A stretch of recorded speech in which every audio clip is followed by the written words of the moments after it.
Hey everyone, welcome to another video of Luke and Papa's Investment Club. I'm Luke. And I'm Shiraz. Appreciate you all tuning in today. Yeah, a quick note before we get into the video. This is not financial advice. Don't just buy whatever we talk about. Yeah, with that, Luke, what are we going to do today on this episode? Today we're gonna go over our portfolio. There's some stocks that we want to revisit and possibly buy more of.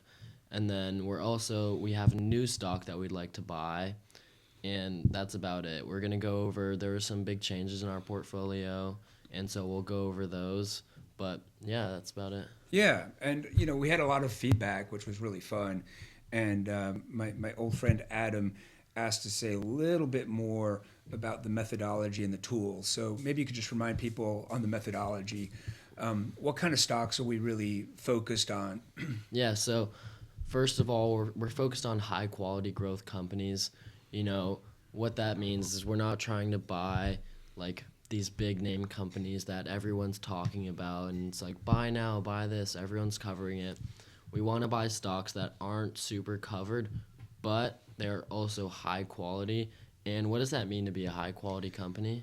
I mean, I think the way we're defining that is that it's profitable and it's got a good history of growing sales, growing revenue, Yeah. and growing profit, and specifically growing earnings per share. Yeah.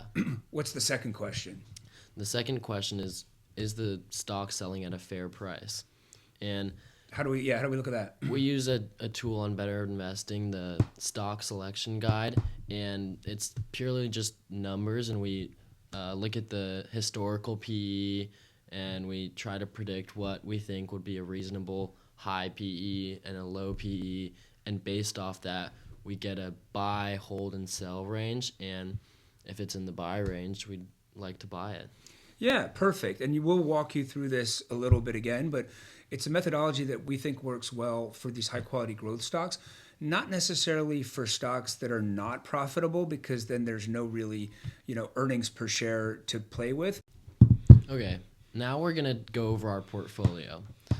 Right here is our E-Trade portfolio, and as you can see, there's some big changes. There's like 2 stocks missing. There's 1 stock that wasn't even there last time. Yeah, CSGP. We didn't have that ticker symbol in the portfolio. Yeah. And it looks like a lot more cash than $25 a week, right? Yeah, 755 is more than just our accumulated cash. So what happened here? Basically, 2 of our stocks got bought. And one of them, Zora, was pretty straightforward. We just got cash for it. But another one, Matterport, was a little bit more complicated. Do you want to go over what happened with Matterport? Yeah, sure. I'd be happy to. So Matterport is a company, it's a software company that does like 3D visualization. So if you are a real estate broker and you're sharing a house, you could do a virtual tour. So somebody could go in and look all around, and that's what they do. And we bought 114 shares at $1.75 per share on April 18th. And we got kind of lucky because just a few days later, 4 days later, a company called CoStar acquired Matterport for $5.50 per share. So the deal that they announced is that for each share of Matterport, we would get back $2.75 in cash and $2.75 in equivalent shares of CoStar. So we read this, we're pretty excited because that's obviously a big increase in a very short amount of time. And then we just kind of sat and waited for a while the deal was kind of getting worked on. And then just a few days ago, February 28th, it closed. And you can see in our account that we got cash of $313.50. And then, as Luke said, instead of the MTTR shares in our brokerage account, we now have CoStar shares, 4 of them. And we've got a little service fee. So here's how it all looks with numbers. On the left is our initial investment of $200, which was for 114 shares of Matterport. And then you can see in yellow orange is the CoStar shares, and then the cash that was received and credited back. So yeah, this was a really good investment. We got 213% return, and that's the equivalent IRR of 274%. Luke, what's an IRR? So IRR stands for internal rate of return, and the key concept there is it's the annualized return. Do you want to explain that a little bit? Yeah, if you get a 200% return over 1 year, the IRR is 200%. But if you get that in 3 months, then the IRR is just a lot more Yeah. because obviously you're getting that return over a much shorter period of time. Luke, do you want to say something about Zora? Yeah, sure. So we bought Zora on May 30th last year, about $223 worth of it. And on October 17th, it was announced that Silver Lake, a private equity fund, bought Zora for $1.7 billion in cash. And so what that means is there was no shares or something like what happened with Matterport. It was just all the shareholders just got cashed out and we received cash. It actually was not very good for us because, yes, we did make money on them being bought, but there's a service fee of $38, and it's super annoying because we're not trading like super large sums of money, but we paid $223 for Zora and we received $230 of cash, so that was like around a 2% return. And there was a $38 service fee which just made it negative. And obviously if we trade like thousands or tens of thousands of dollars, it wouldn't really matter. Yeah, exactly. As we try to kind of actually calculate the returns, we're trying to do it net of fees, and it's super annoying because yeah, it was like I think it would have been a 2 or 3, maybe even 4% positive, and with that 38, that Zora return goes to negative 14, which just says like yeah, $38 is actually pretty meaningful on a $200 trade. As Luke said at the beginning, because these two tickers, these two stocks, kind of got bought and the portfolio changed, we created a little Google sheet to try to actually calculate our return. So you can see on the left side that yellow is the total dollars that we put in. And then you have in the middle the distributions, the cash distributions from Matterport and from the Zora exits. And then we added those to the equity value of what's in the portfolio. So we have a total return of 18%.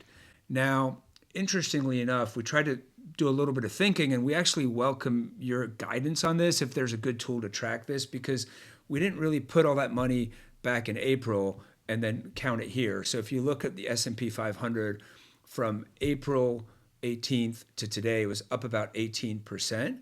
But we also try to play around with a little bit of the actual timing of the cash inflows and outflows. So here again, we're just using Google Sheet and a kind of IRR function that they have called XIRR. And all we're trying to do here is say for the exact time period where we put the cash in, so you can see we kind of plotted this all out for the when we put the investments and put the exact dates for the two distributions. And then, today, we actually get an IRR of 40%, 40.8%, which I don't know, is pretty good. You can see we've got the S&P 500 and the Dow Jones and the Russell 2K. Okay, that's probably more time than we needed to spend on like calculating our returns. And maybe we should get back to the $755 we have in cash and figure out what we invest in. Yeah. So we have a lot of cash on our hands, and we were thinking about buying Bill.com, which we already own. And Bill.com was doing super well until crashed 36% in one day. Yeah, that was brutal.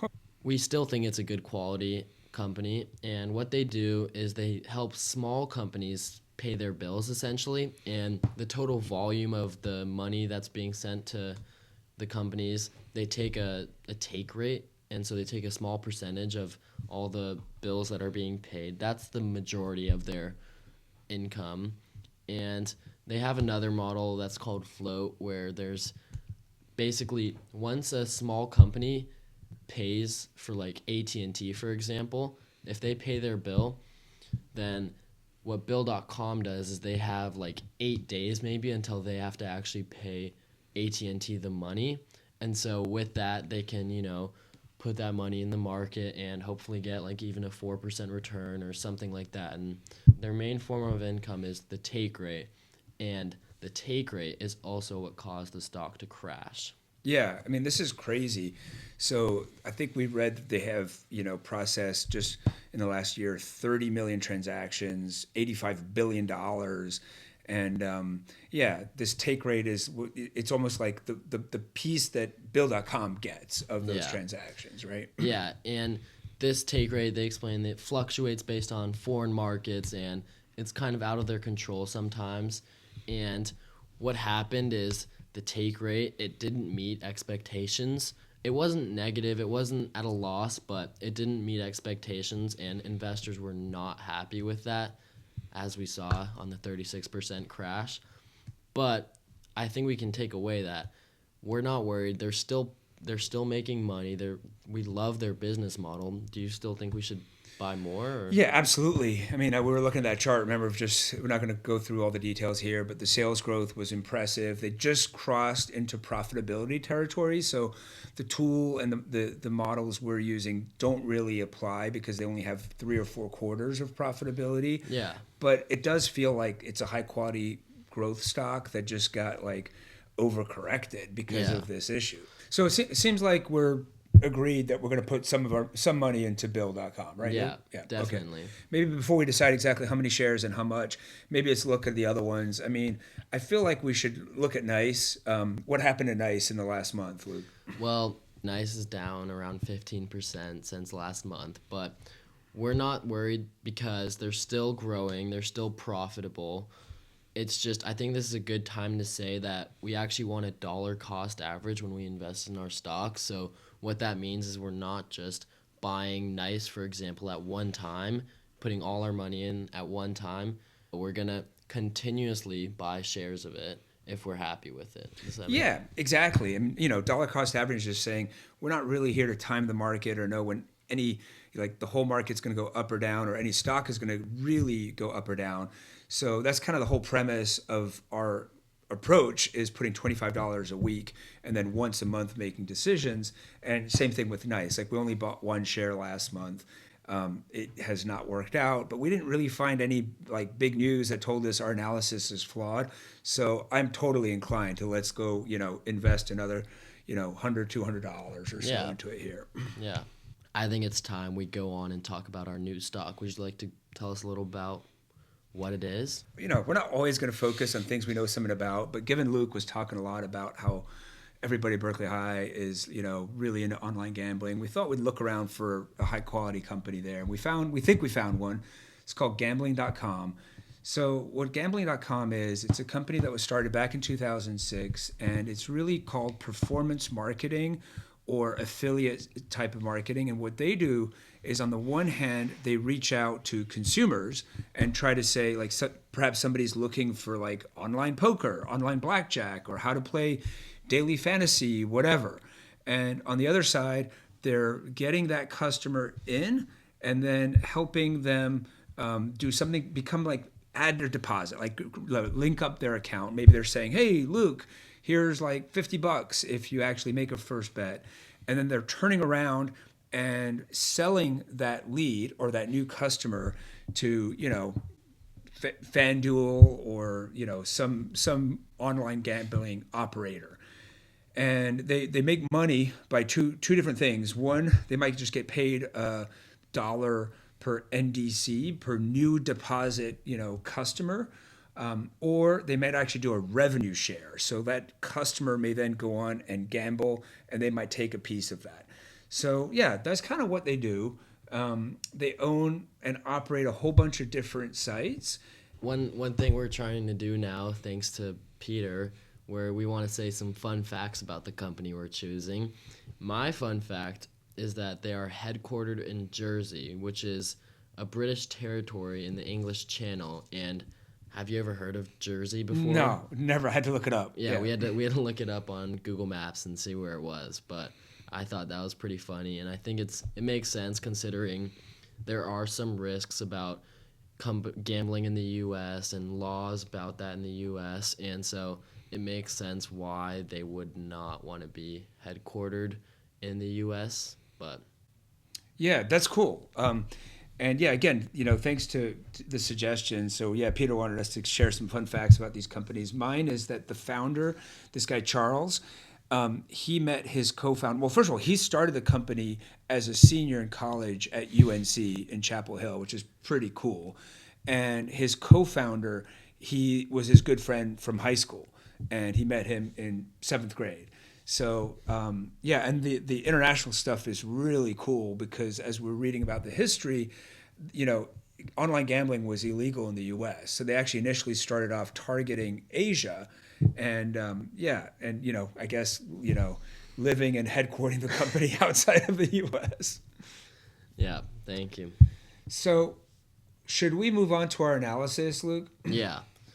And so, do you want to remind us what's the first question that we ask about our company? Yeah, is it a high quality growth company? So, how we're going to answer this is first we're going to look at the historical sales, which it's such a nice line. It's just straight, so much growth. And what I notice here is they have just so much cash. They're a relatively small company, but they have a lot of cash. Yeah, it's insane. And it's a great point. Usually a startup is burning cash. As we've seen with some other companies we've analyzed, they're not profitable. They got to raise more equity or maybe take on debt and you get diluted.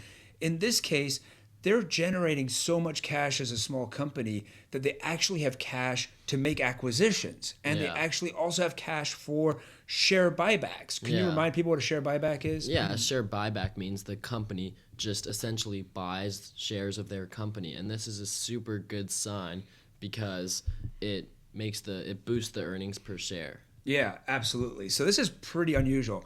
Oh, by the way, on the acquisitions, they bought a company called RotoWire. I don't know if you saw this, but do you remember when we were playing like fantasy this year? You played fantasy, right? Obviously. Yeah. Do you remember like worrying about injured players? I definitely remember that. Well, check this out. If you actually go to ESPN fantasy football and like I remember one of my players getting a hamstring pull like right before the kickoff, that is gambling.com service RotoWire selling that to ESPN or all these other services, the news and the injury reports and all that. Isn't that cool? I remember I would read those, like I'd set a timer before 10 a.m. to make sure none of my players were injured. That was the worst when you're like, oh, I think I got my lineup all Yeah. set. Anyway, sorry for the distraction, but like Luke was saying, the first question, is it a high quality growth stock? And you're totally right. I mean, this sales line is insane and really high growth revenue. Yeah. And like you were saying too about, having to take on debt, their debt to capital ratio is 18.5%, which is like insane. Normally they say like the guideline is you want it to be less than like a third of the company, but 18% for a startup is really good. Yeah, how about the earnings and specifically the EPS? Yeah, so the EPS are more volatile, which you'd expect from a startup. They have to, buy things and expand their company. They have expenses, but ultimately, if we look at the last 2 years, their earnings are really good, and it's an insane percentage. Look at that. Yeah, I agree, and I think while maybe given the framework we're adopting, somebody could say, look, this isn't like 10 years or 20 years of profitability and earnings growth, but it is 4 years of consistent profitability and growth. And you can see, the most recent quarterly numbers look like they're really strong growth. I'm pretty confident saying this is a high quality growth company. Do you agree? I would say definitely. Okay. Once we've established that, we can move on to the second question. Can you remind everybody what that second question is? Yeah, so now we have to determine, is this company selling at a fair price? How do we do that? Well, what we have to do is first we have to forecast what we think the sales and the earnings per share are going to grow by. And for the sales, we said they're going to grow by 18% over 5 years. And this is a very conservative estimate. Wouldn't you say? I totally agree. Like I think they just sent a press release announcing their guidance, their results, and their guidance, and I think they're guiding towards 35% annual revenue growth. I mean, we felt uncomfortable putting 35%, but it makes me feel super good about putting in 18%, which is a high amount. Yeah. Okay. How about earnings, or specifically EPS, earnings per share? EPS, we said it'd grow at 12% over a 5-year period, and this is it's very conservative. But I think it's probably good to be conservative because it's going to be like probably bouncing all over the place a little bit.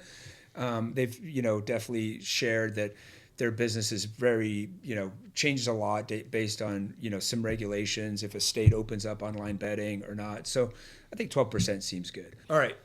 So what's next, Luke? All right. Next, we're going to determine a price range. So we're going to determine a high and a low price, and basically from there figure out if it's in the buy range. And how we do this is we look at the historical PE. The PE is just the price of the stock divided by the trailing 12 months earnings, the last year of earnings per share. And from there, we can determine a buy, hold, sell range. Yeah, exactly. And I think, just to share, we're using Better Investing's tool here, but it's really a fairly simple methodology. Just like what Luke said, for a profitable growth company, we're saying we can just estimate the high price over the next 5 years by looking at this high PE and the high EPS, and then do the same thing on the low side. So what should we put in for this, for the estimated high PE? So we put in 35 for the estimated high PE, and the last 3-year average is 97, but it's a new company. It's pretty volatile, so we want to be conservative with these estimates. Yeah, I mean, this seems pretty conservative. Like there's a lot of hot companies that trade at PEs of 100 or 200, so 35 for like our high doesn't seem crazy at all. No. How about on the low side? On the low side, we saw an average in the last 3 years of 48, but again, we just wanted to be conservative. We put 10. I mean, it could, run into some trouble. It could get, online gambling is a high risk market. It could, fall out of favor. So 10 feels like hard to see it, but, here we are trying to be conservative and see if our numbers still work. So with 10 and with our low EPS forecast, we then get this. Why don't you explain what this is, Luke? Okay, well, this is the price range that we were talking about, and as you can see, we're well within the buy range, and even with these like pretty conservative estimates for the high and low PE, it's still well within the buy range, and that makes me feel pretty good. What about you? Yeah, it looks amazing. I mean, like you said, so we used the PE work and the EPS work to estimate a high price of $48 and a forecasted low price of 7.8, and that current price is trading well in that sort of 25% bottom 25% of this chart. So that's kind of solidly in the buy range for us, even though we made some pretty conservative estimates. Yeah. Well, okay, so this looks like it's quantitatively really solid, isn't it? Yeah, I'd say the numbers look super good, judging off just the trailing PE and the earnings. But why don't we talk about some risk factors in the business, or just gambling is like, it's looked down upon in many cultures, and I think there's some risks associated with that. Yeah, it's huge. I mean, this market is emerging. It's incredibly dependent on regulation. So, I think I was reading a little bit about online poker having these wild kind of up and down swings where things could get shut down.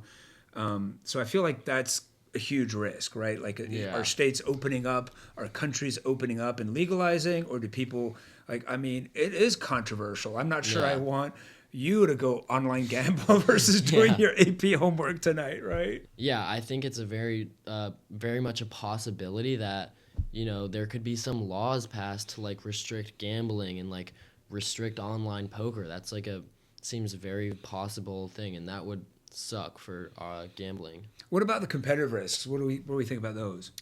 Well, so gambling.com, as we said, they are essentially providing customers for all these like online gambling like FanDuel and whatever. I think one risk is the big companies themselves that they provide customers with could like start finding their own customers and start trying to do what gambling is doing, but within their own company. Yeah, FanDuel, I mean, these are like huge companies. They'd be like, wait, I got a big brand now. I got a big marketing budget. Why do I need you? Why should I pay you for that? Why can't I just do it myself? 100%. I also think the search engines, specifically Google, if they change their algorithms and they just say like, hey, we don't want any online gambling ads today, Yeah. that could really mess up their business. Yeah, because right now it seems they're super reliant on those search engines too, because they're finding people who want to gamble and then essentially taking that data and giving it to the online gambling. So, I mean, there's definitely a lot of, market and regulatory type of risks here, but the company's very profitable and growing very rapidly. So I think that's the bet I think we're willing to take, right? I feel pretty think good so, about it. too. What do you think? Yeah, I feel like it's definitely a buy for me. So I guess we've talked about 3 actions that we could buy, right? I guess what are they now? Okay, so first we talked about buying more Bill.com, Yep. and we talked about buying gambling, and we also went over Nice and how it went down a little bit. And I think we want to say, we talked about dollar cost averaging. We're still confident in the numbers. We're still confident in our analysis, and we're going to buy more Nice too. All right. So how much will we buy of each of these names? All right. So I think since we already own some Nice and the stock is trading at a fairly high price, let's just buy 1 share of Nice. Sounds good. And that's $139.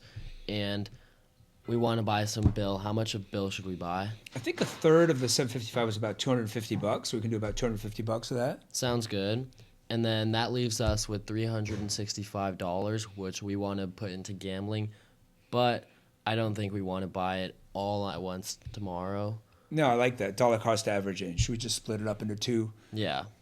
Buy 182 now and then another 182 worth of it in like 2 weeks, would you say? Yeah, that's perfect. Okay, so that sums up our video. Thank you so much for watching today. Yeah. If you liked it, please tell a friend. We'd love to get more followers and more viewers. Yeah. And yeah. Don't be afraid to give us feedback. This is completely new to both of us and we're constantly trying to improve, but Yeah. See you in April. see you in April.